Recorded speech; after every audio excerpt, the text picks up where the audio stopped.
And it's believed armed men sent from Kiev have attacked the Crimean Interior Ministry. And RT's Igor Piskunov can tell us more right now live.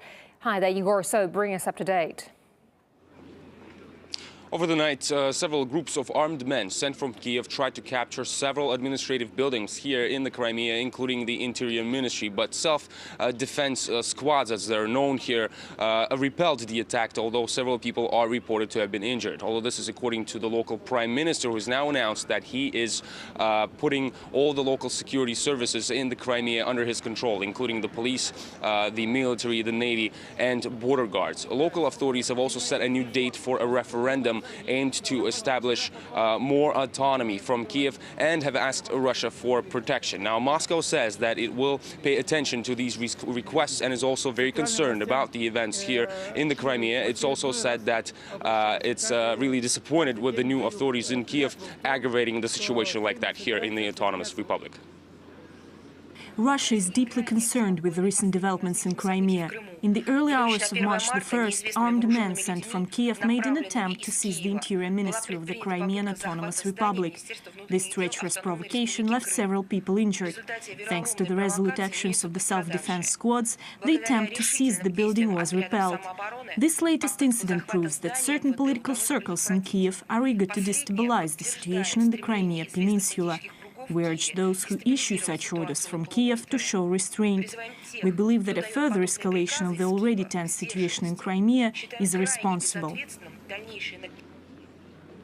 Now, the acting prime minister in Kiev has been saying that local authorities have no legal rights to hold any type of independent referendum under new laws which have been passed just recently in Kiev. And also they've been saying that they're going to try to do everything in their power to prevent tourists from coming to the Crimea during the summer, including Russians, Ukrainians, Belarusians, and other Europeans. Now, in the meantime, these so-called self-defense squads have been patrolling the key facilities in the Crimea, including 2 airports, the building of the local parliament, and a TV channel. And basically people here are not recognizing these new authorities in Kiev, saying that they are extremists who've hijacked power. Now, Russia has also said that it's ready to grant citizenship to members of the former Berkut SWAT teams who fought against the rioters during the violence in Kiev. And for more on this, here's a report by my colleague, Maria Finoshina. This is the Golden Eagle's swan song, the Berkut, Ukraine's elite police force. After weeks of deadly clashes in the capital, Kiev, on the orders of the Ministry of Internal Affairs to protect government buildings from rioters, the Berkuts are no more. Ukraine's new authorities were quick to disband the 1,000-strong anti-riot unit. Former officers were made to publicly kneel in western Ukraine and beg for forgiveness, while locals shouted shame, pelting them with objects. The country's acting interior minister posted on his internet page that the Berkuts are finished. It's hard for us. There are many among us who sacrificed their health and lives to protect citizens, and after 22 years of service, they just threw us out like garbage. It's painful. Viktor Denisov spent 2 decades in the Ukrainian police. He says the Berkuts in Kiev were simply unprepared to face armed protesters while trying to carry out their duty. On Friday, during his press briefing in Russia, President Yanukovych did apologize for that. Unarmed Berkut officers have had Molotov cocktails thrown at them, been shot at by live ammunition, and killed.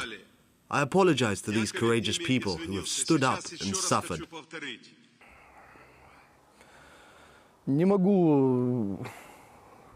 I can't say that I don't accept these apologies.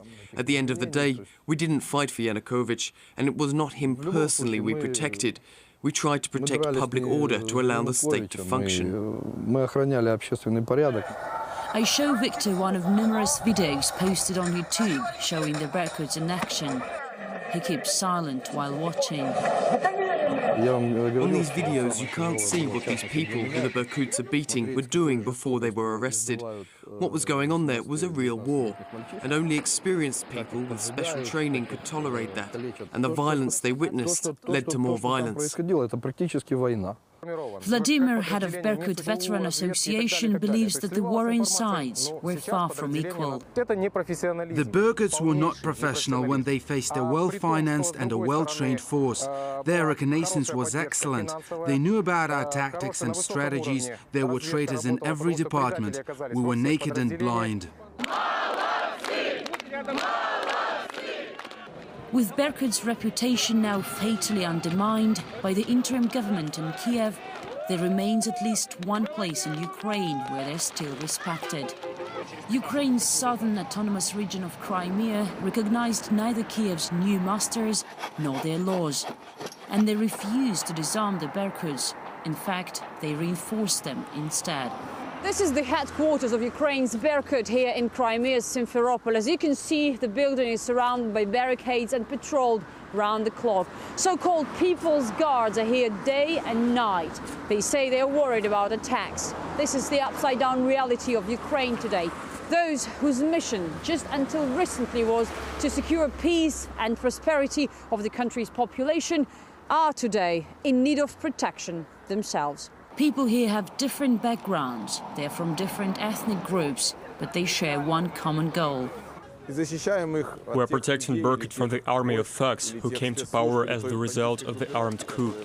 They're controlling the puppet government that's issuing decrees at gunpoint, including disarming and storming Berkut. We're protecting their families. Berkut's officers are also our protectors against people who are committing armed terror in other areas of Ukraine. Those who gathered here say they don't want violence, but if it comes here, they would be ready to resist, even if they have to pay with their own lives. Rifnoshna T from Crimea.